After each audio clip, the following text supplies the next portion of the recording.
some stage you were quoted complaining about fake whistleblowers, going to the extent of even calling the MM and saying, the municipal manager, and saying, we also want to eat. Can you tell us more about that? And I'm giving you a typical example. And remember, upon that contracts no longer being utilized, the municipality was saving, from the first month, we save 3.5 million a month. 3.5 million a month? Yes. So who was benefiting from that 3.5 million? Do you expect that person to like me? And we're talking about illegal immigration. How has it affected the city, and how are you dealing with it within the city? People think we are against our neighbors. But I cannot go to those countries as well without proper documentation. And what we should be asking is that, if we know that you are in the country and that kodi standing, 15,000 is now 30,000.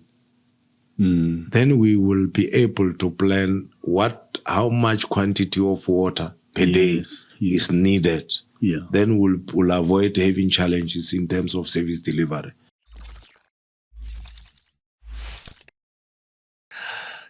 Welcome once again.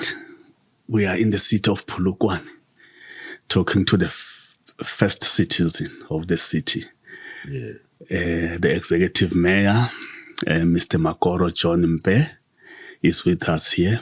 Welcome, sir. Thank you very much, Mr. Yende. Yes. And thank you very much for having me on your program. And also greetings to your viewers as well. Thanks a lot. Thanks a lot for making time. Just to start off, let us congratulate you on your election as the Deputy President of the ANC. Deputy Chairperson, just a few months ago. Yes. Yeah, thank you very much. We really appreciate that the will of the structures of the ANC prevail on that day at the conference, and we are honored, really, to be chosen amongst so many who could have been elected as well to do the job. We will talk about the ANC work, considering that local government elections are just around the corner. You probably will be handing over the baton to somebody else. We don't know, we'll hear about that. But it may seem to me before towards the provincial conference of the ANC, it may seem to me that there was a heightened I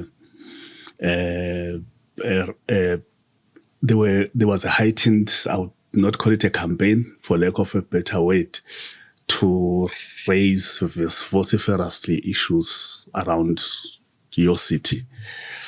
Service delivery issues, allegations of corruption and all of that. Just the months building towards the provincial conference. Was there a link, or it's just a normal, it's normal way of things? Well, having been in this position, or having been playing my role within the organization, it is always something to be expected that when there are elective conferences, people will make so many sort of allegations in order to try and probably come up with a negative campaigning. So I believe that some of those things were well orchestrated to try and tarnish my name and that of Polokwane prior to this major decision-making process in a form of the conference.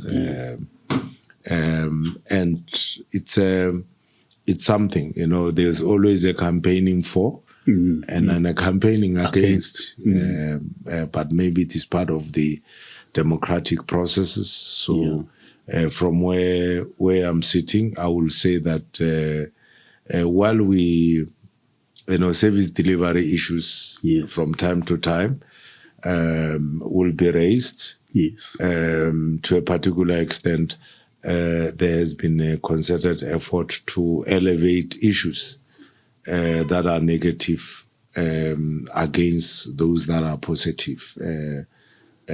Within our city, particularly prior to conferences. And we have seen it even as we were going to the regional conference. It was even worse during that particular period. But it has been a very difficult process, difficult period in our city, in our political lives. Yes. I would imagine. I wouldn't want to belabor on the details of those allegations, but just to sum up so that just to respond and we move forward from them, because they in a nutshell, there were issues raised up around irregular award of tenders. Different figures were thrown around, 700 million and all of that. Also relating to tenders, there were complaints about tenders being awarded to Zimbabwean nationals. There also issues were raised about your foundation as well, saying that, hey, you're taking money from the municipality and pump it into your foundation. All those were all issues that were raised. And there was also, I'm not sure if there's a real case with the Hawks, or it was just an allegation that some people were going to lay charges with the Hawks. What has been your take on these issues? Where are we on these complaints? Well, firstly, let's start with the issues related to tender awarding. Firstly, as the mayor of the city, the mayor of the city is not involved in the supply chain processes. Yes. And some of those allegations, they were even said about figures of tenders that we do not have a tender for such figures. And we also had allegations about, Zimbabweans, girlfriends, boyfriends or whatever. And I have been on record to say that if you talk about a boyfriend, do I have the right to question? We've got more than 2,000 employees. I don't know who are their wives, husband, girlfriends, and boyfriends. Do you expect me to go that far? But these are wild allegations. Zimbabweans, and we were having records to prove that out of more than 150 service providers, they could not even mention 20% of that. But we have also stated that some of these names that they are flagging around are names that we found already to be working. Already in the system. But the other question is that if a Zimbabwean or any other foreign national legally in the country register a company legally, that person will have the right, any other person who is legal in the country. Of course, we have always been against illegal migration. It costs a lot for us as a city.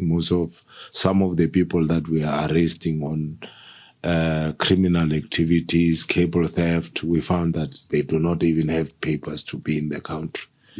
And it makes it very difficult for the police sometimes to get these people because they cannot trace their fingerprints on our infrastructure and so forth. So we will not be the one that promote foreign national over South Africans. We have always said that not just South Africans, even local people within Polokwane, they need to get these opportunities so that when we deal with the issues of unemployment, it means we're empowering locals. When we deal with the issue of poverty and the whole issue of developing our entrepreneurs, we should be referring to people that reside in Polokwane. And we would not take a posture that favors any other person except our own residents. So these were allegations driven by those who probably had something to achieve out of them. But having said that, as you know, we were also accused of having employed a Zimbabwean director. Yes. We do not have a director that is a Zimbabwean at the moment. Yes. But that does not mean that if people qualifies, and the papers are in order. The papers are in order. They've got qualifications that we need. For us, it doesn't matter whether the cat is black or white, as long as it can help us to deliver quality services to our people. Of course, we will always give preference for those who are South Africans and local. Yes. But that cannot be a discriminatory approach on our side as well. So we, all those things, I mean, if a person says there is a director now who is from Zimbabwe, let them show me. We've got people who will even say a person coming from Wembe is from another country. So local must be local. It must also, accommodate all South Africans. There are people who will even discriminate on the basis that you are not talking the common language in the area. We cannot promote such, because I think our forefathers were for many years in pain trying to unite us. And I think we should be united, first as South Africans, and secondly as Africans. So that will be our approach. So all these wild allegations come up during a particular period and disappeared as the period passes. So I would ask many questions about whether law enforcement can be entangled into politics or can be made to act differently for specific purposes. But I would not really replace the Matlanga Commission. I think the answers are there at Matlanga Commissions, whether the police sometimes get out of their way to try and play a major role into politics or not. What I can say is that I've always worked very well with the police. We have registered some of the cases ourselves about things that has happened in our municipality, open cases and so forth. And we expect the police to investigate. If the foundation is under investigation, fair enough. We have made our bank statements available. That somebody must be able to go to the bank statements and say, I've seen money coming through into this particular foundation coming from this organization that is doing business with the municipality. None. So we people should look at the positive. The foundation organized marathons. That are happening in a village like Molepo. Many people never knew that area. But most importantly, it encourages healthy living amongst communities. Organize soccer tournaments. Music festival, and earthing talent within the province.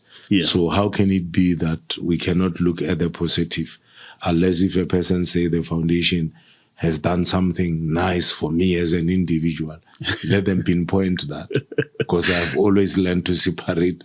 The work of the foundation is about making that impact, touching the lives of the people, the children, people going to school, people playing sports, and so forth. And if the objective of the foundations are about that, the question will be, can I then get something personally out of it? That is also to be checked. Because I can be sitting here speaking for myself. If there is anything, that can be checked as well. And if there is an investigation of the foundation, so it be. But I can tell the public that I've always acted in the interests of the community, in the interest of the people of Polokwane, in the interest of the people of Limpopo and South Africa as a whole. And as you say, anyone who wants to scrutinize the bank account of the foundation is welcome to do so. Welcome to do so. Okay. Okay, I get you. And I think at some stage you were quoted complaining about fake whistleblowers, going to the extent of even calling the MM and saying, the municipal manager, and saying, we also want to eat. Can you tell us more about that? Look, remember when you've got a new leadership of any institutions, there might have been people who are entitled to get certain opportunities in Polokwane. Part of something that we have made very clear is that we will not prioritize outsourcing. If you check at the stadium, there was a outsourced cleaning contract or a cleaning contract. Okay. It's no longer there. It is our own people that are taking care of the stadium, cleaning the stadium, but it's much more cleaner than it was. So you had to employ more people? Yes. So those people that are doing a great job, if you look around the city, we don't have people who are taking care of our parks, our garden here. It's our own people. So it's doable that our own staff can do a better job. Now, that will not mean that business people are happy. If you look, for example, there was a contract here where there was a company that have even been rendering a service of doing fleet cars. These cars that you're using for petrol. There was a company that was doing that. So then we said, no, but that work can be done by our own banker. Why should the municipalities banking with another bank and the petrol cars are with another bank of the service provider? Now, why a middleman on something that you can get directly from your own banker? And I'm giving you a typical example. And remember, upon that contracts no longer being utilized, the municipality was saving, from the first month, we save 3.5 million a month. 3.5 million a month? Yes. So who was benefiting from that 3.5 million? Do you expect that person to like me? No, definitely not. But we were doing re-graveling on these contracts, tenders. There was actually sort of a database, or what is it called, of service providers, but it was like a panel of people who are doing re-graveling. I came in and said, but with re-graveling is a waste of money. Let us come with a new approach to roads. Firstly, if we think that the road is important and we've got resources, let's tie it. If we cannot tie it, but it's important, however, we believe we will not be able to tie it, maybe the traffic count and all those things, but it is strategic to the local communities, to the people of Polokwane. Let's pave it. If we cannot pave it, let's buy more yellow fleet and do our own grading as a municipality or re-gravel, because a tender, it means that you go and do re-graveling, it rain, it wash away those millions that we have spent. You've got to do it again. So those who have been doing this work, do you expect them to like me? Yeah, no, not really. If you were an employee at the municipality, and it happens that you were claiming overtime, and actually your salary was tripled. Yeah. And after the audit findings, we did the investigation, and we found that there are people who even claimed overtime while they were on leave. And if I stop that and cancel that, you are already used to, you are driving a Mercedes-Benz, you are already used to plan your life around overtime. Yes, you are staying in a big house. Do you see me as a good guy? Yeah. Because I've stopped that. And now you can get a normal overtime and you would have worked for it, not something you have not worked for.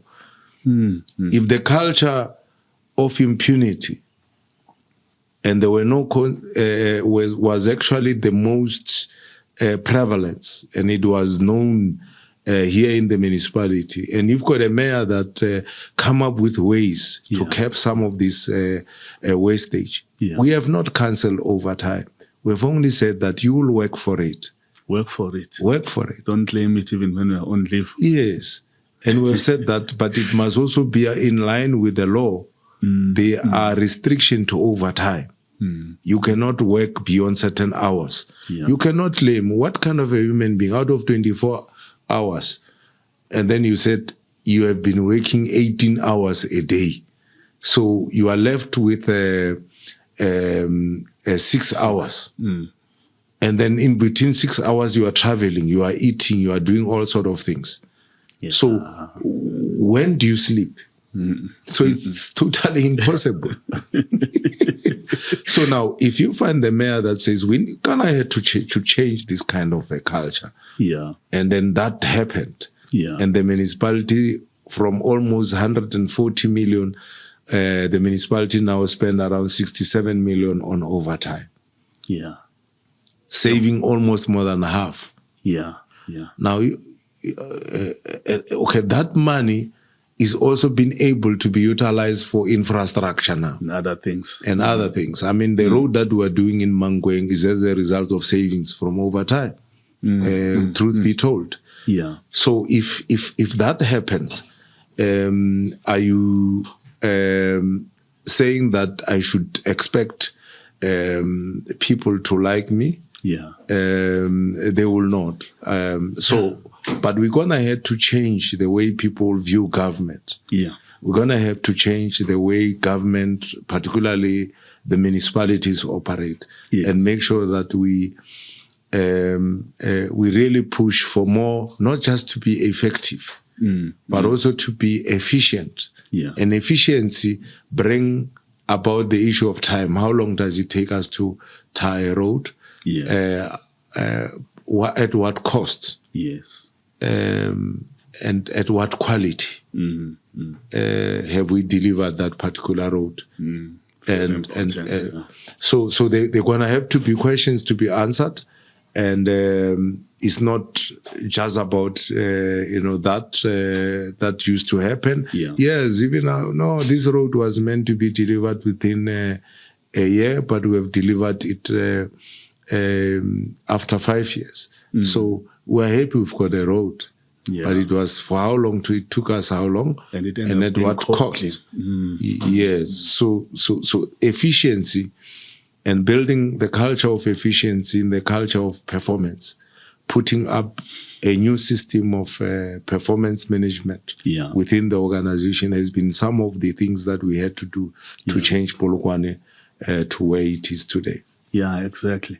And have you found that as a politician, I mean, we are politically, we are not involved in the administration, in the issuing of tenders, adjudication of tenders.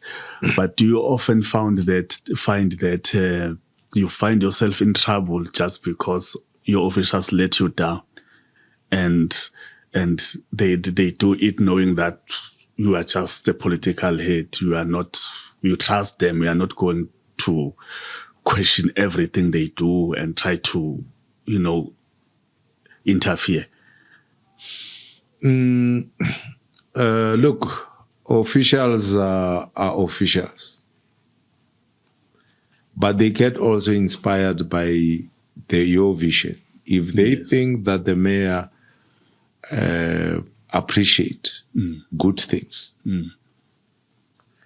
they're gonna also look at the attitude of a leader towards wrongdoing.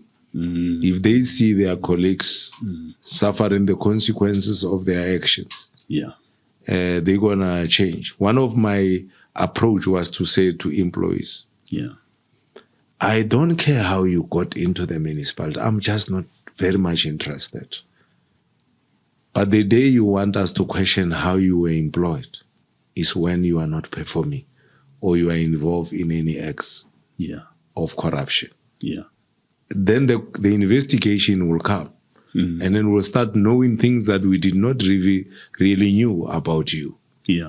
And that was to say that everybody that I found need just to change the attitude towards work.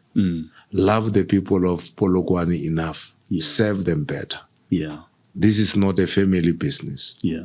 It's a public institution, and its own objective is to serve the residents.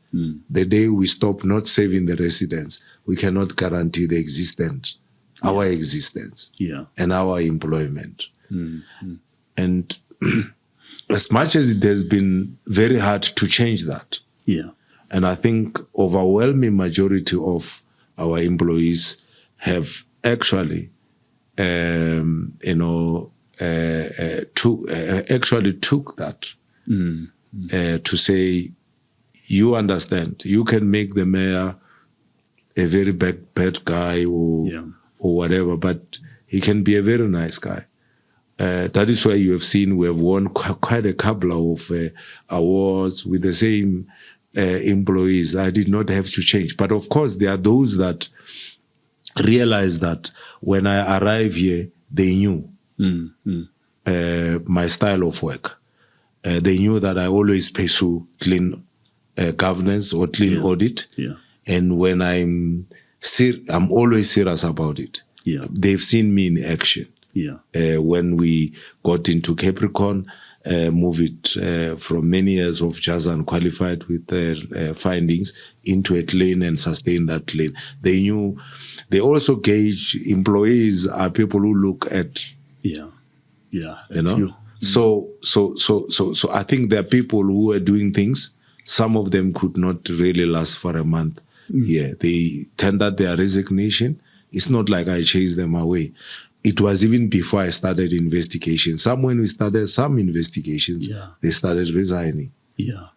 Because they knew we cannot coexist with the things that they want to do or things that they want to achieve. If you are a business person, we will not have a problem with you if you've got a 20 million rand projects and you eat your profit. But in the 20 million is the money to deliver on the project, on that service or delivery project. Number two is the money that you need to pay salaries of the people working for you. If you don't pay them, it means the municipality is not making impact on the lives of those employees. It means that you must pay tax. And then it means that you can earn a profit. If you use your profit to buy a Ferrari, I don't care. If you use your profit, whatever you use your profit, the problem comes when you do not deliver. Like when you are a contractor, as long as you deliver, no one get to run after you. But when you do not deliver, there are terminations, there are all those kind of things. Then you start being popular for wrong reasons. But we also understand that entrepreneurs in their own nature, their main objective is to make profit. So we are not against that. But it must be on the basis of you having done your work and deservingly say so, earning your own profit. After you have also, it's not about you, it's about a whole lot of interest group, but the main interest is to deliver on the project. Yeah. And if that is the attitude of a service provider, we will still appreciate. So we are not hard. We are not saying don't do business with government. We're only saying that from time to time, if you come up with something that is not giving us internal capacity and building that capacity of the municipality to deliver, then we cannot be very, very good friends. Because building a capable municipality is what we are doing here in Polokwane. But if you're going to make us to be a municipality that depend on service providers for life, consultants for life, then we're not building a capable municipality that is delivering or able to deliver on its own constitutional mandate. Yeah. Do you think insourcing is the way to go? And so how many jobs has it created since you insourced some of the services? Look, insourcing and outsourcing has got its own advantages, both of them, and disadvantages. Okay. It depends on where are you outsourcing, where are you insourcing. Yes. If you look at the number of people now that are working for at our stadium, vis-a-vis the contract that was there. When I first visited the stadium, not clean, but we were paying service providers. If you look at our park next to this building, filthy when we started. Not clean, Nyaupe people roaming around the parks. If you go and check now, it's different environment. So it means there are more people now working every day at our park. Okay. If you look at our approach as well towards the high rate of unemployment, particularly among the youth, we introduced the graduate employment program, where we take up, graduates. We've already employed 117 graduates. And our intention is that even this year we'll employ around 100, this financial year, 100 graduates in various fields, whether accounting, engineering, and so forth. What we have done, we have dedicated entry points where we normally used to look for matric. There's no position that look for matric. We've just said, if you're looking for a matric and experience, let's get a graduate. We have replaced the requirements with graduates who do not have experience. How do you evaluate them? You'll evaluate them on the basis of how they achieve that degree. Yes. Okay, because now the tricky thing has been that new people cannot get jobs because this experience that is needed. And where should they get the experience? Exactly. There is no university that offer that experience. So we have said we've got the responsibility to give them that experience. Through the dedicated new, entry point positions that used to be occupied by matriculants, people with only matric. Now we require that there's plenty of people with degrees and diplomas who have done very well. And the best way of rewarding somebody or a parent who have taken his or her child to university and struggle with that child for many years is to see that child working. And normally people with degrees, they also know the cash. If they do not become professional, it's also part of our way of professionalizing. If they do not do well, they've got law degrees and BCom accounting and so forth, they stand a chance to be, a risk of being the biggest losers. Because you can have a qualification and not practice because of your conduct. True. So we are also encouraging them to join professional bodies and those that can be trained as engineers and so forth. We are also encouraging them. There are various grants that we are also receiving. to train the graduates, which is good. I know I've seen a lot of improvement in terms of our staff component. Graduates being given an opportunity, most of them will grab it with two hands and become professionals enough. Remember, if you've got a qualification, nothing stops you from being a chief financial officer, from being an engineer, from being this. You've got a qualification for that. You're already a step forward, but you cannot start on top. You start at the bottom as an accounting clerk to become a junior accountant. Then up until you become a senior accountant, assistant manager, a manager, or even a chief financial or a deputy chief financial officer. So just give you an example on the accounting field. So I'm inspired by this program. It's one program that I'm very much passionate about it, because I think it will inspire our young people, first to go to school, and secondly to know that there are opportunities in Polokwane and in government in general, where they will not be required to produce an experience that they could not get at the university. We are the ones that have got that responsibility. Very important. Yes. Very important. Let's move on to service delivery. What has been an issue in your city? Well, an electricity reduction or electricity cuts. How have you managed? Let's start with water. How have you managed to stabilize the situation? Well, firstly, I always start by acknowledging that Polokwane has always been a good payer of Lepelle Northern Water, meaning we do not owe our utility. That's the first point. So the second point was that we came up with a plan. We have acknowledged our problem. We came up with a plan, but also we wanted to make sure that we realize that also as a municipality, we need to make sure that we promote and sustain that water is not a responsibility of private people.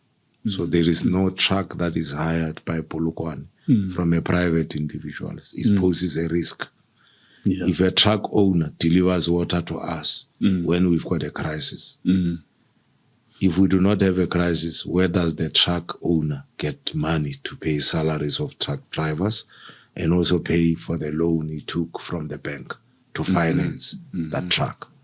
So they become the risk, that they become a people that hire people to vandalize our infrastructure, so that it's, we have a crisis. They are profiting from our crisis. But water is so basic that no one can live without water. Now, what we then stated that... So have you done away? We've done away with that. There's no water tankers. Every year we are buying. Even this coming year, we will buy. At the moment, we've got 38 water tankers. And then we are buying extra 2 this financial year. 2 for delivering water and 1 for construction, which is 3. So it will be 40. So every year we'll try and improve. Sometimes some of the trucks, if they are not in good condition, we will replace. We've hired drivers to drive these trucks. So in a case of a crisis, it's jobs as well. Yes. In a case of a crisis, we've got that mitigation that we can actually come with those trucks. So the second part is that we had to go out and say, from our planning point of view, what is our actual deficit in terms of demand and supply. And we realized that in total we need about we've got a deficit of about 54 million liters a day. And say in the city complex, that deficit come to about 34 million liters. City complex, you are talking about your Polokwane and Seshego areas. Yes. In the city area. Now, what we then say is that let us come up with to say that, okay, fine, Polokwane is growing very fast, and there's a lot of expansion, there's a lot of catalytic projects that have been planned. But now they are no longer just been on planning. Now they have been implemented. The academic hospital has been built. The land that was reserved for development is being developed. Whether the greenery, the Green Arc where the Hilton Hotel has been built, the first mental hospital has been built, the private mental hospital, Netcare, and many other developments that are happening. New hotels have been opened already inside the city, new restaurants, inspired by our vision to become the sports capital, the sports tourism capital of the country. So there's a lot of things that are happening. Now, we then said that let us determine our plan, and we develop a 3-point plan. A 3-point plan categorizing what we need to do in the immediate, what we need to do in the near future, mid-term, in the long term. And the immediate action that we needed to do was to prioritize our projects that we need to complete, Seshego being one of them, Seshego water purification plant. You've got Sand River purification plant, where we get water mainly from both the surface and underground water. And then we mix them, and then we clean the water and supply the water to the community. Sand River will give us 18 million liters a day. Seshego give us 8 million liters a day. We need to upgrade the pipeline from Tepnodia. That will give us an extra 4 to 6 million liters a day. Just by changing a pipeline, the water is there at Tepnodia. But when you push the water too hard, the pipe burst because it was built long time ago. It's old. That is the immediate task. We need to also embark on a program to drill boreholes where it is they are required, and make sure that we improve in terms of drilling of boreholes, keeping of boreholes, and so forth. Particularly in rural areas where there is an immediate challenge of water. That is our short term. Our medium term is that we need an upgrade of both both Ebenezer and Olifantspoor sources. And that on its own will, if upgraded, those projects will give us an extra around 40 million liters.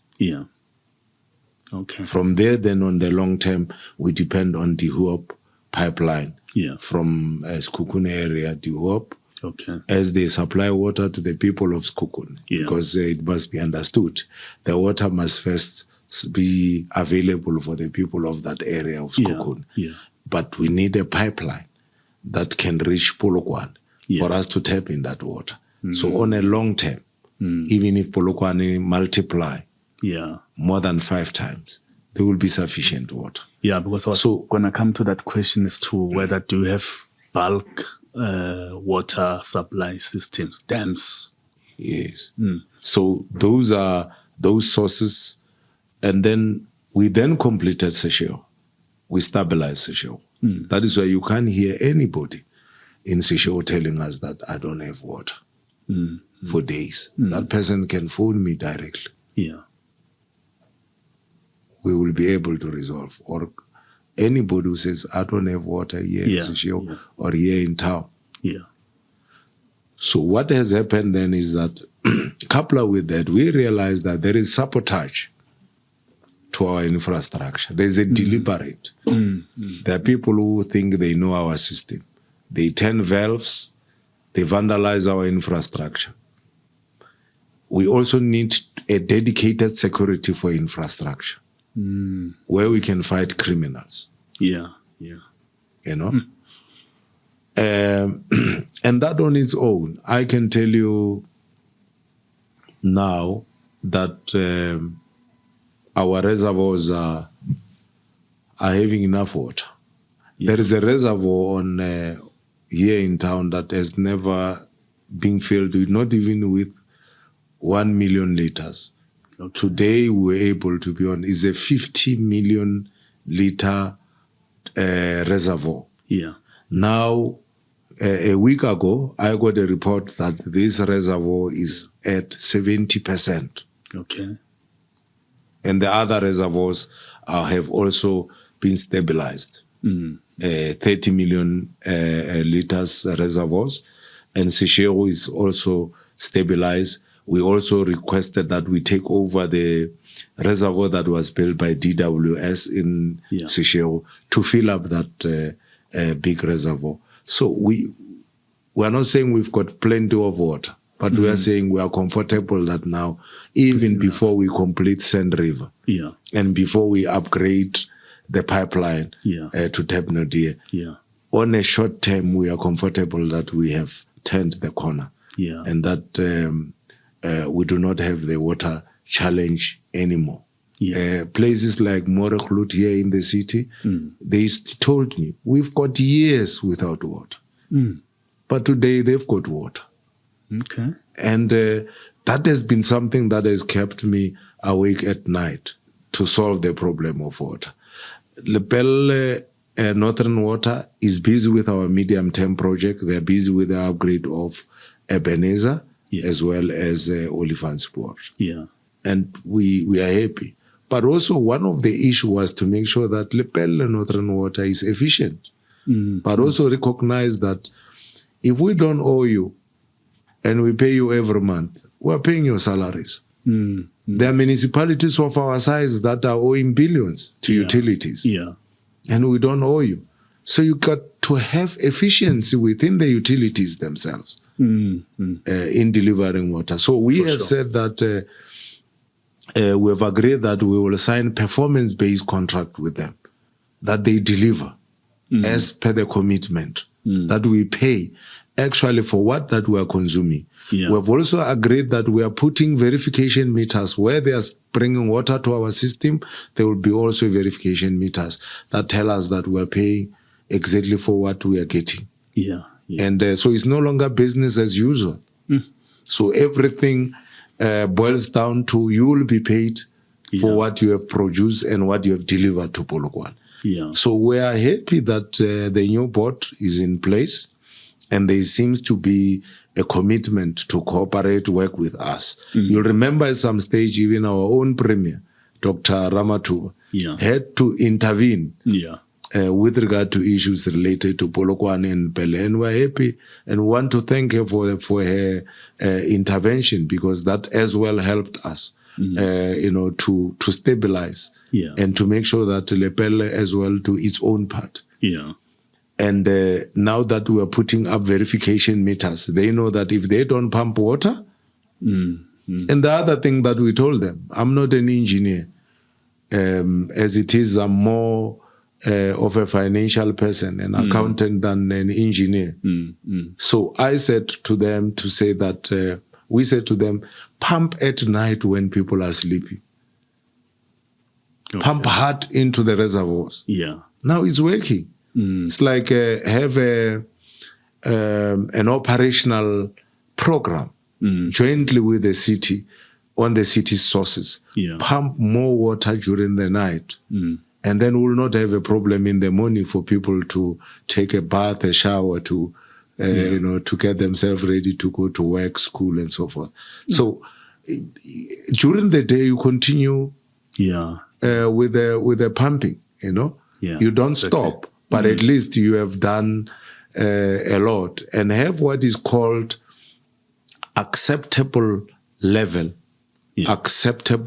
normal acceptable level of water in the reservoirs. Say we don't go beyond this. Otherwise, we must pump hard. We don't go beyond this. So even when you are going to have a shutdown, you'll push more pumping. So that for days, even when you are having a shutdown, you are busy doing your own planned maintenance. You've got enough water for people to, to consume or for people to utilize. So we are happy with the strategy. We have learned many lessons out of our crisis, and I believe that we are better off as Polokwane. That is why we have cancelled the moratorium on development because of water challenges. We're building new hospitals where there's new projects from the private sectors, the hotels, new shopping centers have been opened, new has been built, and there's a whole lot of things happening. The department is also will be building almost 5 schools in Polokwane, big schools, and when they want guaranteed for water, we're giving them those guarantees. For electricity, we're giving them those guarantees. And we've got smelters and many other industries that are opening, that are operating in Polokwane, of which we have assured them of the security of supply because of us having turned around on the challenge that we used to have of Polokwane. Polokwane is a water scarce, municipality. We will continue to call on our people to, to use water sparingly and to make sure that we are responsible users. And then electricity, Eskom debt, where do you stand as the municipality there? We do not owe Eskom a cent. We pay Eskom around 100 million rand per month. So we don't owe Eskom. There's no utility that you owe. If we can owe you, is because we've got a dispute with you. That we are not happy with this invoice. It will be an invoice. But we do not owe Eskom. They know themselves, and we're happy that the new general manager has also acknowledged that, and they are doing everything as well to help us. And also the Minister of Electricity has been in action to say, with Polokwane, we're willing to always come on board to help, because the economy of Polokwane is what carries the economy of the province. For sure. And it is growing as well. So if you do not have water, then all that growth will be stunted. In many ways. But how are you dealing with the growth itself?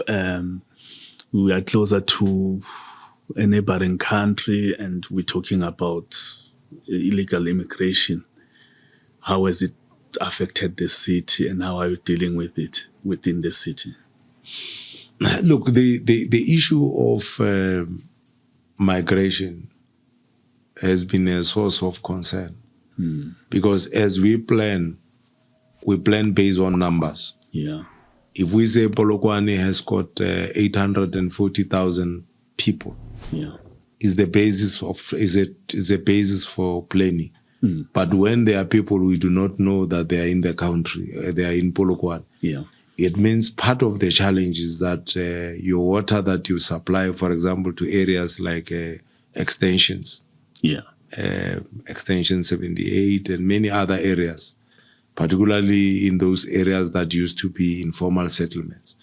You'll find that even if we have given nice houses to people, they build back rooms to accommodate foreign national, but they do not ask them about their papers. But these people as well, they depend on those who are working in borders to say, do they have a system that allow only those that have got papers to come through? And if they ended up in Polokwane, we need to know them. We need to know that it is no longer 840,000. We've got an extra 300,000 people that are coming from our neighboring countries. So on that note, the major concern is the issue of illegal migration as well. Because people think we are against our neighbors. But I cannot go to those countries as well without proper documentation. And what we should be asking is that, if we know that you are in the country and that Arasane batho ba 15,000. Yeah. Is now 30,000. Then we will be able to plan how much quantity of water per day is needed. Yeah. Then we'll avoid having challenges in terms of service delivery issues. Yeah.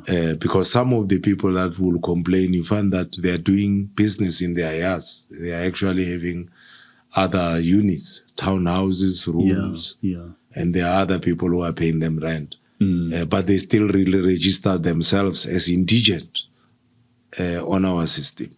And that causes a lot of challenges. Remember, for indigents as well, we need to budget and submit all those names or the database to National Treasury, and for them to be able to allocate or give us extra allocation. So I believe that the issue of migration is a cause for concern because we are planning on the basis of the numbers that we have, and if we've got more numbers that we do not know that we have, therefore we will produce less, whereas we should be producing more because the number are more than what has been put on record. Yeah, no, that's it. Yes. And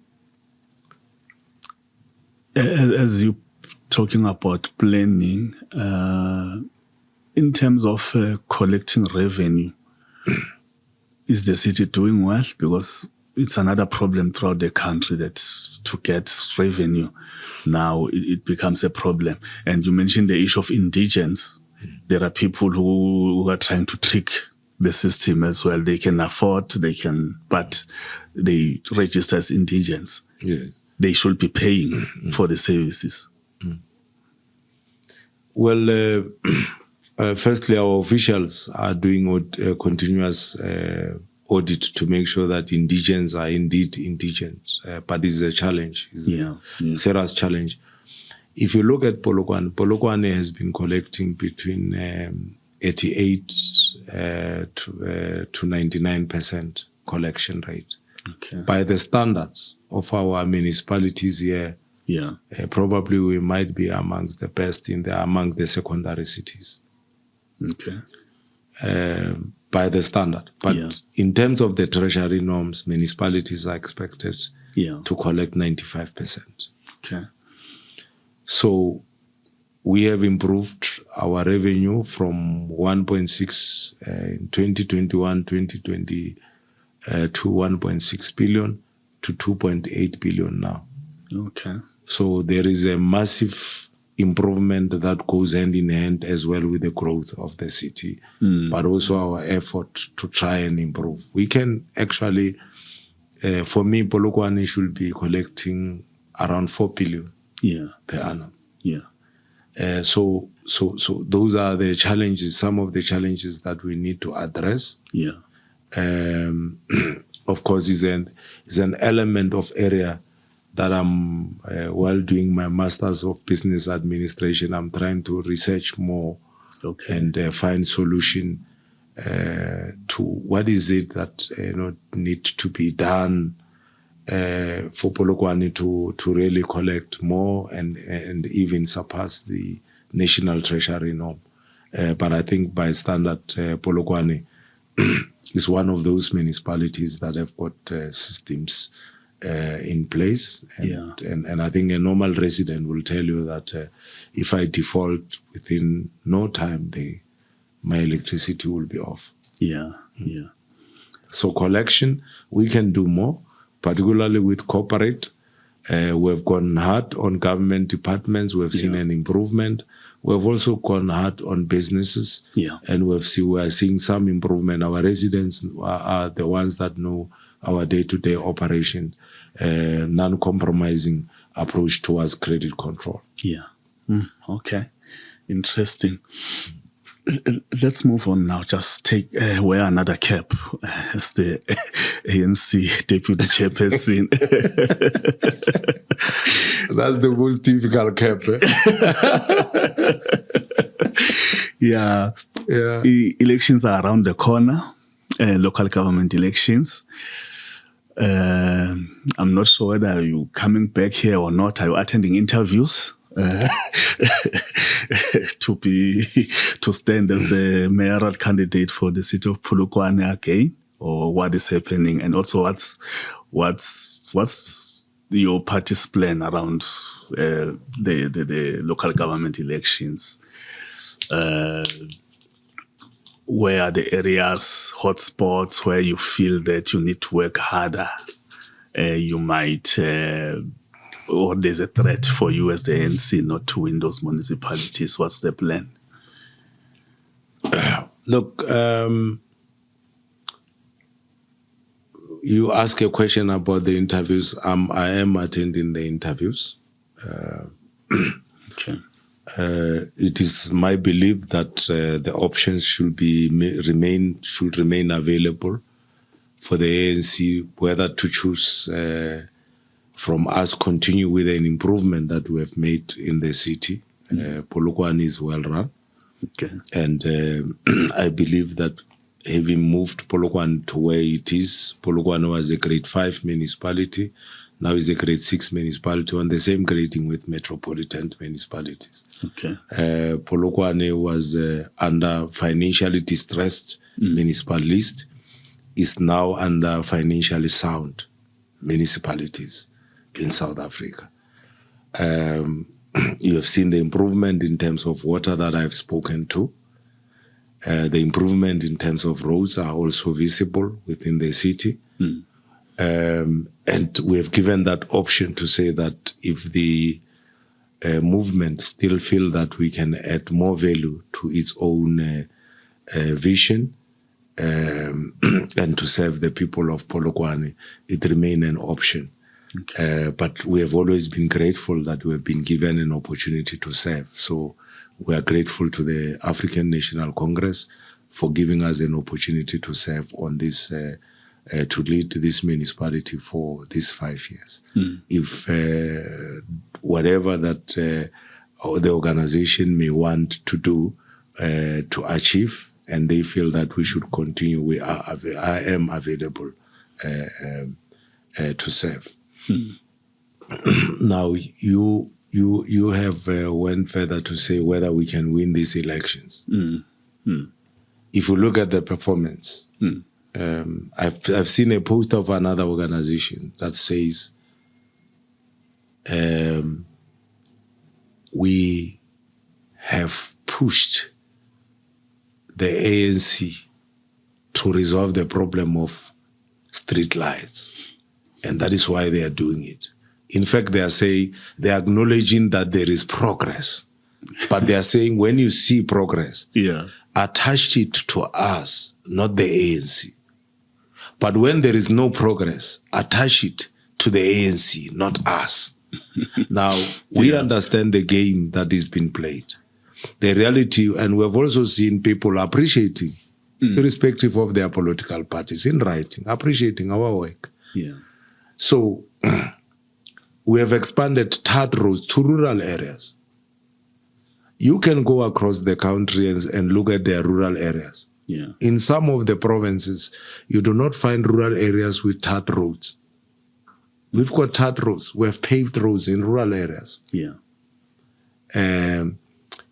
We have not just patched potholes. We have resurfaced our own roads here in the city, whether it's Church Street, Nelson Mandela Drive, Thabo Mbeki. If you look around outside, you go to Thabo Mbeki bus stations, just to take a photo of that. You look at how beautiful the facility is. And across that, we've got on the Joubert Street, we've got what we're building, which is called your transit mall, where people can sit on the street, relax under the trees. We are renewing even our inner city. That is why you've got top restaurants that you get in your bigger cities, in places like Oceans Mall, are opening in the inner city here in Polokwane, not in the upmarket areas like your Mall of the North. That says something about what we have done. You've got shopping centers and other centers of commercial activities being open in rural areas, under construction now, whether it's Mulechi, whether it's Molepo areas. And these things are not happening because of anything. It's because of the confidence that investors are having in Polokwane under the African National Congress. And so we believe that the people of Polokwane will still give us an opportunity, but we are not taking that for granted. We are continuing to work hard. And I was saying in the next few days, we would officially open a new sports complex with a stadium in what was an informal settlement, Kodi Steneng or Kodi Extensioning, in an RDP house-dominated area. Who still does that, open a new facility like that in an area like that? We will also open other facilities that we have built into rural areas. So if you check the issues of water, which I think is still going to be the main issue going into the elections. Particularly in rural areas. We have said to ourselves that we are going to focus on our regional schemes, whether they are working, and upgrade them. And during the State of the City address, we have announced our plan to look into those areas. But now we've got like an oil machinery that is working with regard to resolving the issues of water. If there is a problem of water, which mainly is affected negatively by vandalism of infrastructure, which we must condemn at all times. We believe that we are on course because we can resolve issues. I know that there are other areas where we've experienced this vandalism, like in the area of Motapo, where our teams are working. Sometimes is a challenge of getting those materials for pump stations and so forth. Some of them get to be imported and they take time. When you see wars happening, these wars are not just affecting those that are in those countries. They are not just affecting Iran and Israel or the United States. They are affecting all of us because the routes where these goods are traveling through, some of the routes are blocked. So it's going to affect, the time that it takes for us to get some of the things that we need in some of these pump stations and so forth. So it takes some little bit of more time for us to repair some of our vandalized infrastructure. But what is good about us is that we have realized that security is service delivery in terms of our infrastructure, because once we start dedicating security to these infrastructure installations, your substations, your pump stations, your major pipelines, you can see that there is an improvement in terms of service delivery with regard to water and electricity. So now the issue of water tankers being out of the way, there is still vandalism of water infrastructure. What is the motive now? The motive now is that if Koa Toka, the Toka village, or Mremadi, or anywhere in Malaysia, they don't have water. There are people who can afford that. If they don't have water, what do? They ask who is the nearest guy who can deliver with a tank. Oh, okay. And then they directly go and do transactions with them. So they deliver water to a household and they earn water. They take the water from the same municipal they steal water from our own pipeline. Illegal connections. For example, on the line from Ebenezer is quite prevalent. On some of our lines that are operated by Lepelle Northern World. But is it practical to have security all over? Thinking about the pipes that you've got? No. The biggest and the most important security are our people. That they need to report to the police. They are the police who need to arrest people. Yeah. You know? Okay. And unfortunately, the problems that the country experience is the problem that Polokwane experience. We're part of the country, we're part of South Africa, so therefore you cannot separate our problems in terms of that vandalism. Yeah. And why are the police not acting? Yeah. But I have answered the question, why are we not acting ourselves? So we have now said that we are going to go all out. Yeah. If you look inside the city as well, there is now an increase in terms of cameras. You even now have expanded cameras as far as Seshego in our townships. So the message is very clear that we are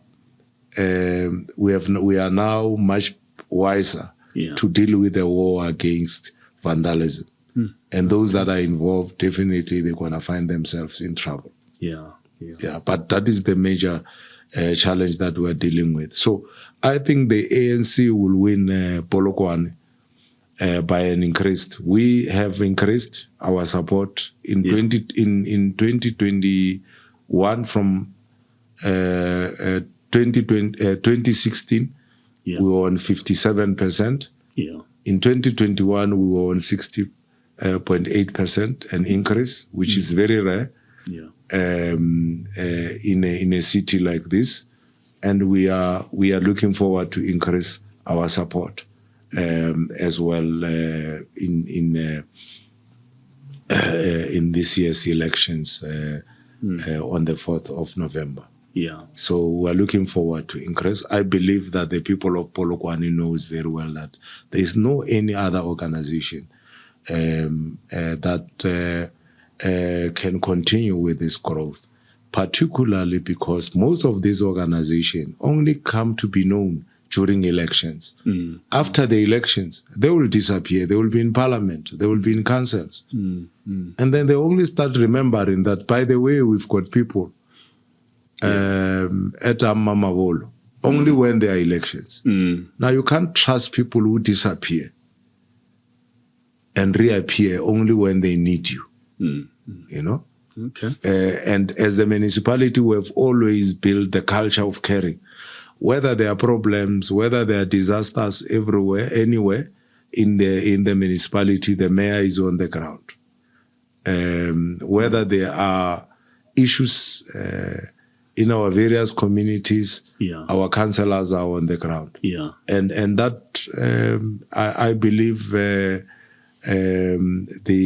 citizens of Polokwane are the ones who knows the role that we are playing. We hardly sleep. You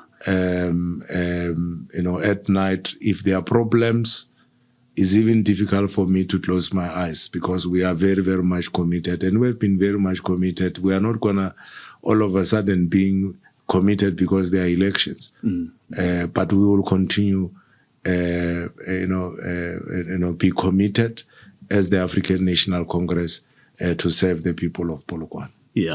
But looking at the elections with an eye of deputy chairperson of the ANC in the province, looking at the province in its totality. I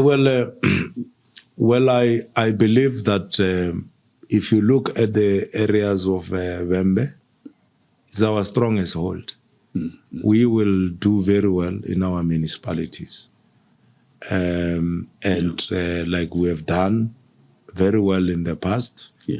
We've brought some changes in Vembe with regard to the mayorship, with the view that we need to accelerate service delivery. And I'm happy that even the councillor, the executive mayor of Vembe, has not been disappointing. Comrade Mapanana has not been disappointing. If you look at Nomen Mashawan Mopani, it is also our stronghold. We do not expect changes. We have also intensified our efforts. We had problems in the places like Palabora. We have, and also the floods also exposed us a little bit of the work of that municipality. We have stepped in.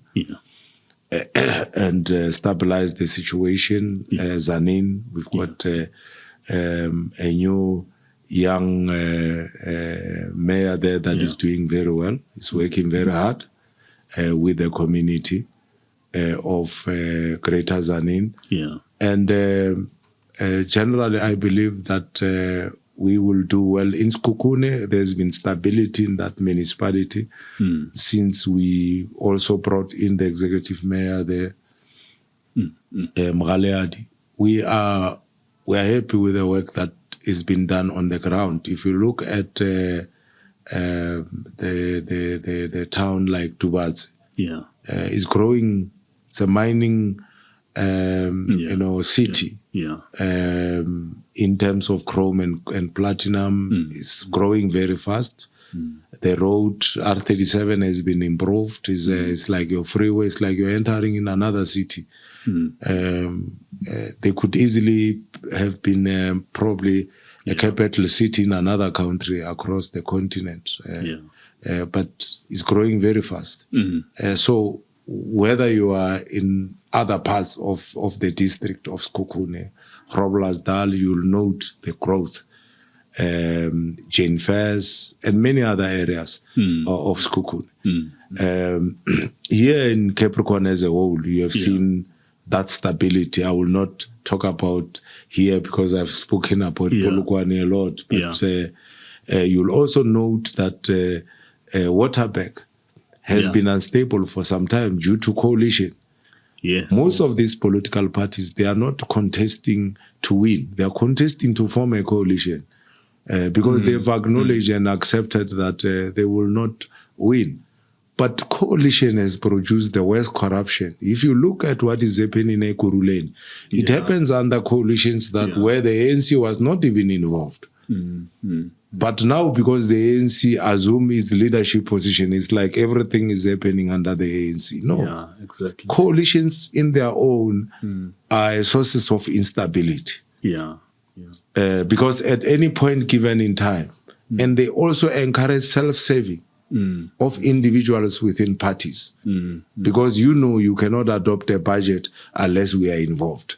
And people tend to they even forget about the voters. So we are hoping that in municipalities in Waterberg, after the by-elections in Tabazimbi, you have seen now the municipality has moved from disclaimer to qualified audit opinion. And there's been stability in Municipal-owned. We are hopeful that these municipalities, if you look at the improvement in Bela, there's been a lot of improvement with our mayor at the helm there for the past 5 years. She is one of our hardworking mayors. And once there is stability, there will be progress in terms of development. So we are hopeful that we will win all the municipalities in Waterberg. Of course, Waterberg, because of the challenges of the past where we have had hung municipalities, we always want to put more effort because it's an area where, of course, as the ANC, will have to double our efforts to make sure that we win all those municipalities. What do you pinpoint the problem there? Because it's a region where you've really have not done well in the whole of the province. Yes. What is unique about Waterberg? Look, what is unique about Waterberg is that being a mining district, and with migration of workers, we have never seen stability. And one of the fundamental challenge about Waterberg is also leadership. In areas where you don't have traditional leaders, we must appreciate and applaud the role of traditional leaders. Whether we like it or not, in areas where you do not have traditional leaders, there's a lot of instability. And politically and otherwise, there are people who declared themselves as like traditional leaders in farms, in game farms, as long as there's a lot of people. Remember, leadership is not only about the normal, either traditional or elected leadership. Yeah. So some of criminality, emerges as the leadership. And where there are mining operations, there's always a problem of stability. Whether you look at it from a district point of view, but you should also have a bigger view of countries where there are a lot of minerals. And it normally is because you then produce a lot of leaders who are utilized, who are proxies of capital. Okay. Because where there is stability and you are mining, you are gonna have to invest a lot of money in an orderly environment. Where you'll be required to contribute towards roads, towards water, as part of your social labor plan. You will have to implement those things that you have committed when you got the license. So I believe that Waterberg is different from other districts in a sense that if you check Waterberg, as far as I know, it has got only 3 traditional leaders. And the other one in Vela Vela is actually a traditional leader operating from the area of Mpumalanga. Just a portion of a village.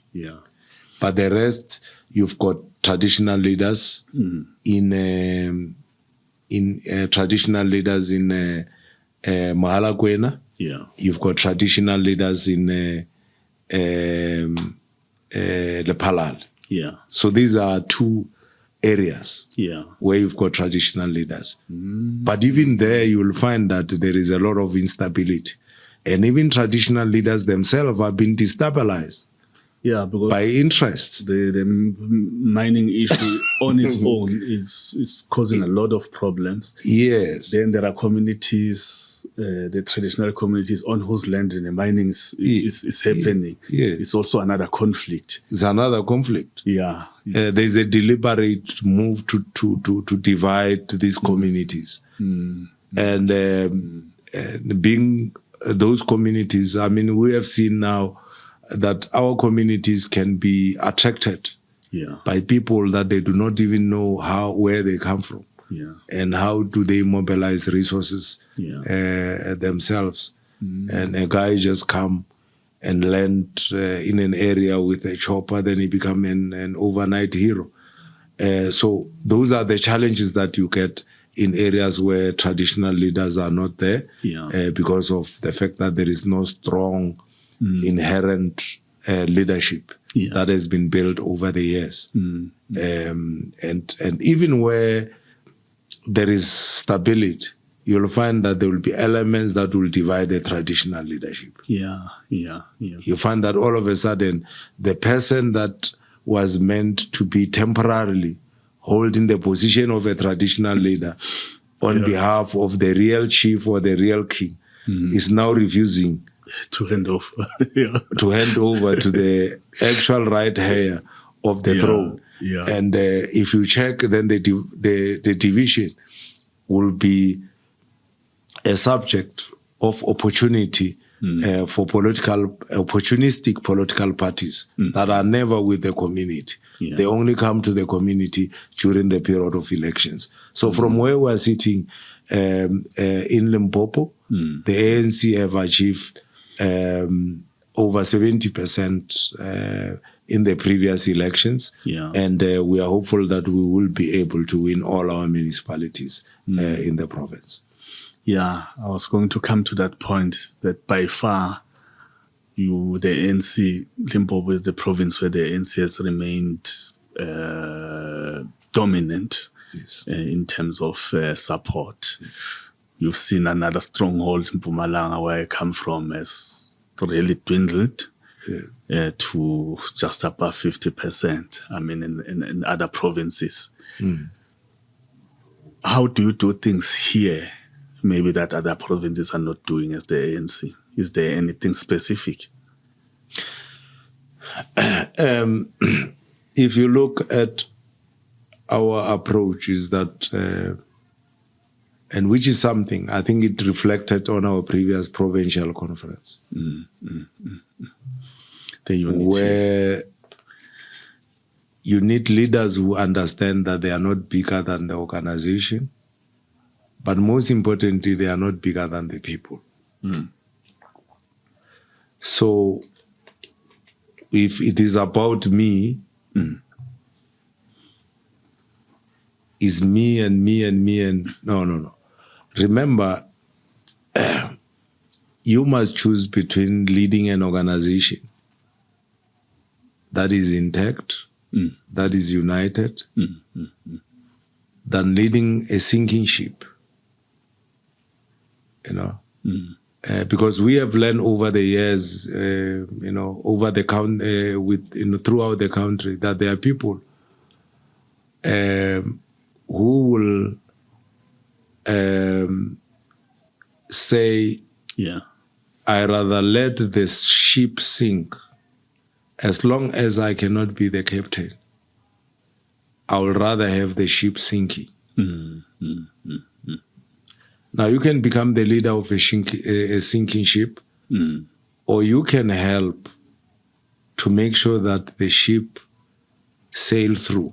And the future is brighter for all those who are inside that particular ship. And for whatever that they are bringing to the other side of the river or the other side of the ocean, to those that are waiting for that particular ship. So I'm trying to say in other words that we cannot be people like those. And we have proven in Limpopo that when it is time to unite to save the organization, we choose to save the organization. We choose to say, it's not about my personal interest. We choose to rally behind the unity of the organization and to say that the unity of the organization is sacrosanct. Yes. And that we are not bigger than the people. The ANC would have been now sitting on a crisis in Limpopo of people who have lost at the conference and those who have won. Yes. Those who have won continuously suppressing those who have lost and reminding them that they have won. Those who have lost refusing to accept the outcome and choosing to stay at home, encouraging people even not to go to the polls. But we have chosen that the right path is that let's unite and build a stronger African National Congress. And as long as the ANC is stronger and bigger, it will be big enough to have all of us, our aspirations as a province.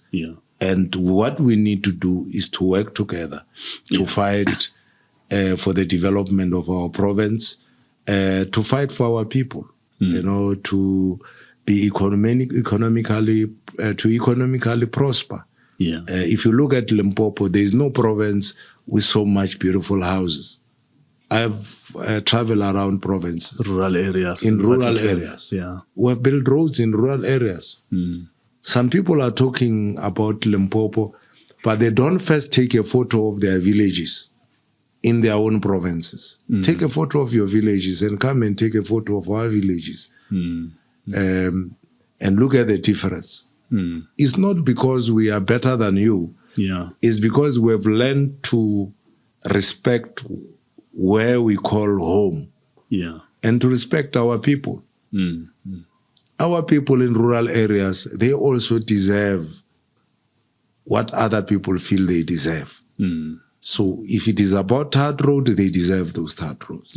We're not doing them a favor. If it is about water, they themselves deserve clean running water in the villages, and they deserve electricity. They deserve to be safe in their own villages. And then the issues of safety, and they deserve to have beautiful schools. And on that, I believe that we are on the right track, and that is the difference between Limpopo if there's anything to be compromised to save the organization, Limpopo will always be a province that will always be keen to save the organization and to save our people. And I'm very proud to be part of this province and to have gone through all these things. If there's one person who should have been bitter about many stories that were written about me, and I knew that they were done by my own comrades who were going around buying newspapers, buying social media, influencers to say so many things bad about. It could have been me, but I'm still here and talking and having extended a hand to say all of us, we are not perfect, but let's work together for the benefit of our people. Yeah. Was initially it looked like you were contesting the chairpersonship of the province, and other people were contesting different positions, but we saw that coming together of the potential leaders to form this leadership collective that is there now. But now, lastly, there's the SACP factor, standing alone in the elections. Those are your members, basically, who are saying now, no, we're not going to vote you. Do you see it as a threat? Well,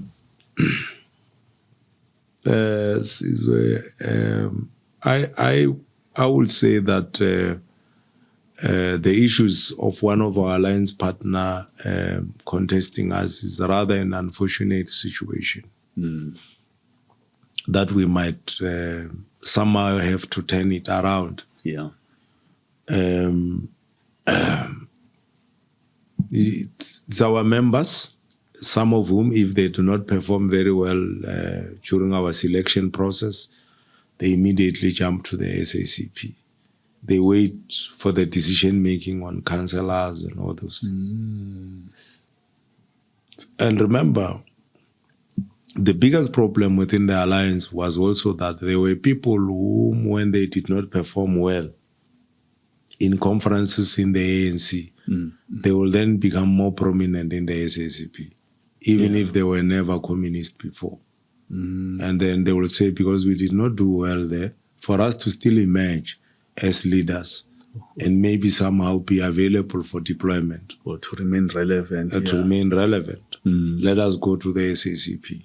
Let us become more relevant or more prominent within SANCO. Yes. And I'm happy that SANCO has, been one of the most reliable ally of the African National Congress, as well as, to an extent, COSATU has pronounced itself. Yeah. Of course, you've got this and that affiliate that think otherwise. Yeah. So we have reached a point where we see the opposition in the SACP because they are contesting for the same thing. Yeah. But however, I always believe that probably the SACP's approach might have been that maybe after the process of the elections, they will still, come back to the table. Yeah. Because those are naturally our own comrades. You are correct to say that. And unfortunately, we have reached a point where we will have to fight for the votes.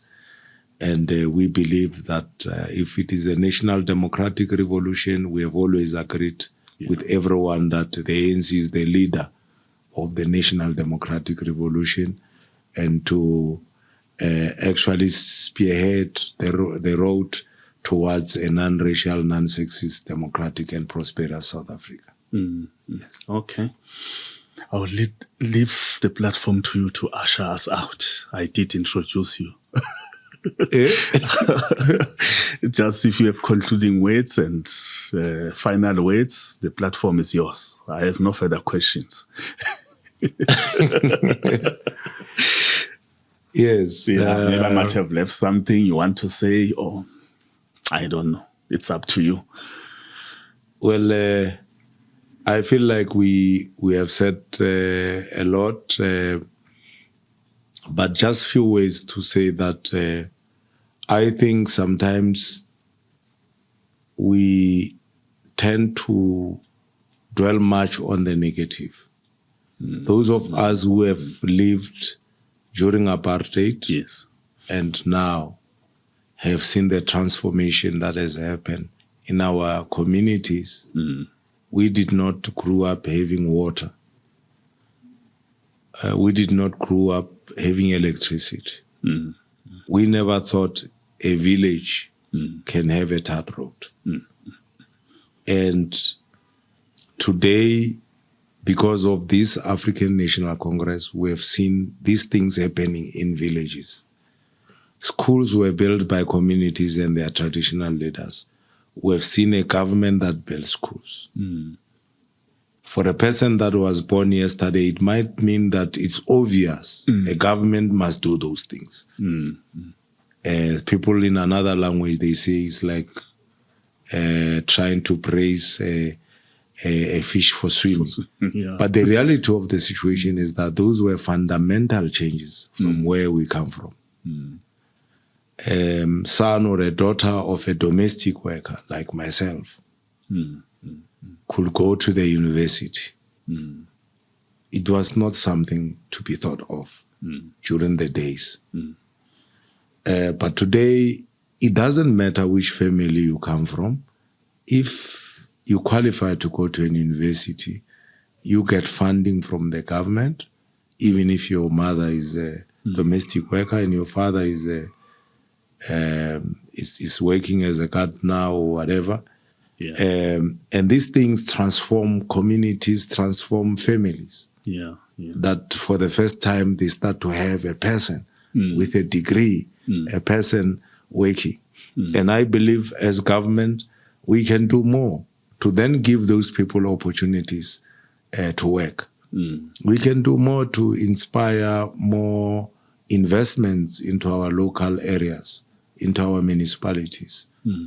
And like we have seen how Polokwane is starting to grow. And from where I'm sitting, I believe not only in Polokwane, it can happen anywhere. And the real test ahead of us is to build on the foundation of those achievements that we are talking about. We might be underestimating it for political reasons, but they are there. We might be underestimating them because they have not impacted to me as an individual. I've got my own personal ambitions. And I'm aware that while we can sing praises, there are areas where we can do better. There are areas where we did not do better. I believe that controlling our borders, for example, is another element of failure. You know? Okay. Because if people know that there is a rule of law, there is law and order in a country, they will eventually, if I know I'm going to China, I know they're gonna go, I'm gonna through a lot of process for me to be allowed to get into the country. Not even far away, even countries that are very poor on the continent, you can't even enter their borders. Our neighbors, Our neighbors around. But also we have done something, building perceptions as if they are right based on lies. If you look across the country, people think South Africa, across the world, people think South Africans hate their neighbors. Xenophobic. That's no, the way. That's the way it's not true. People are only saying anybody entering our country must be legal in the country. They're not saying don't come. They're saying process your document, be legal, have legal documents to enter the country. If you are a refugee, be governed through those laws that govern the refugees. So all those things reflect on certain things. Building a culture of accountability amongst ourselves. And not even acknowledging that what is the reason why people want to come to South Africa if we are not good? Sometimes we must do our own self-introspection and see how good we are as South Africa and as South Africans. There's something special about us, but we don't see that. We don't want to see that. In fact, to talk about unemployment, you're talking about it in a country of opportunities. Yeah. But you just don't know how to identify them. Yeah. We just don't know how to identify these opportunities. We want obvious ones, and we don't want to identify them before they become obvious. People who are coming to our country, they've seen something out of it. So it means let us look unto ourselves, correct our mistakes, and this is one of the most beautiful country. Whenever I go to Mpumalanga, I would say, hey, if I can come to this place for holiday. Yeah. But for a person in Mpumalanga, probably said, hey, he's taking it for granted. He's taking it for granted. He sees this place every day. It's my place. But what are all these tourists looking, coming here in Mpumalanga or coming here in Limpopo? So I think we need to a change of mind. Like, what Steve Biko said when he said, the most potent weapon the most powerful weapon in the hands of the oppressor is the mind of the oppressed. So the most potent weapon in the hands of the oppressor is the mind of the oppressed. Now we're going to have to be not just, we're going to understand what Nelson Mandela and their generations have achieved and say, what is it that we need to achieve? And it is all going to be in the mind, transforming our mind and looking at things a little bit positive. I know we are human beings. We don't have 200 years to live. But also as we plan to the future, for the future of our children, the future of our country, let us not be selfish about it. Let's say we are not going to be there when maybe Polokwane becomes a big city competing with other cities in the world. But let's start building it now. Let's have a vision and plan for it and start doing things that will build a better future for ourselves and for our children. Yes, exactly. But it may. I'm not intending to extend the conversation. But lastly, the issue of illegal immigration. It may seem that the main concern by other countries is seeing citizens, ordinary citizens, standing up because they feel your government is not doing enough in terms of the border management issue. And then they're standing up themselves and they're raising these issues. I think that's also the main concern because they are not used to that. Once people rise up in other countries, gather to have a march, the police come and shoot at them. Yes. But it doesn't happen in South Africa. It's remember, people are at liberty and they're allowed to expose any failure. Even the private sector failure. Because for a person to come looking for a job in South Africa, knowing he does not have a document, it takes a private sector operation to employ a person without checking the documents as well.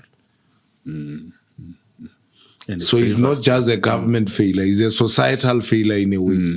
For a person to go and open a spaza shop at my village, it means an induna, a headman, a chief have allowed that person without looking at the documentation.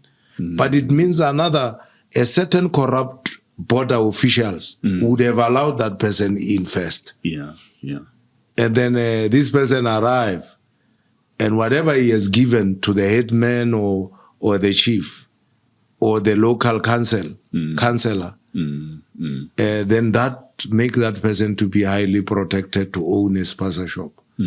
But a societal failure is a manifestation of many things that could, fail. So I wanted to say this, and I think, if I, in my rooms, in my back room, have got people that are illegal, but because they are paying me a salary, a rent, that augment my salary. I'm comfortable to receive the money at the end of the month without looking at the interest of and what is it in the national interest? What if this person commits some criminal activities? How are the police going to know who have done that? This person must be on the database. But it's something that I've heard the president have gone into details about how government is fixing. I'm comfortable that these are issues. It's just we as a society, we also have to fix ourselves in terms of welcoming wrong things. It's like blaming a thief, but not blaming a person who buys stolen goods or buy goods without checking where did these goods come from. You know, as long as there is a demand, there will always be a supply. Okay. So as long as there is a corrupter, there will be a corruptee, or whatever, vice versa. So what I'm trying to say is that we need to build a society where there is people taking responsibility, where there is accountability. But most importantly, we need to build a society based on love for your country, patriotism, love for yourself. Because in the long run, we need to have a vision. If all these things continue to happen, we're going to have problems. And we cannot leave our children in a mess. So we need to solve it. And I'm happy with the commitment of our national government, of our president, that there will be a lot of investment into border control, into all those things that, the kind of people that work there need to be vetted, and continuous lifestyle audits of some of the people that are operating in those border posts and so forth. It might not take a day or what, but as long as there is commitment and there is new regulations that have been passed to govern that, I believe we're on the right course. And society is within its own right. I always say that when people are marching to you, they are not. There's a difference. They are not marching against you. They are marching to you because they expect answers from you. When people are marching here in Limpopo, they will march in Polokwane. Because even ourselves, we have never said during the days of the struggle, we have never said Siaya and Nelspruit. We have said Siaya Epitori because we knew where the power is or the seat of. Okay. So let's appreciate that people have also added their voice into it. But it has always been a concern. But what is of concern is us changing our minds and looking at the opportunities that South Africa present to us. Okay. Thanks.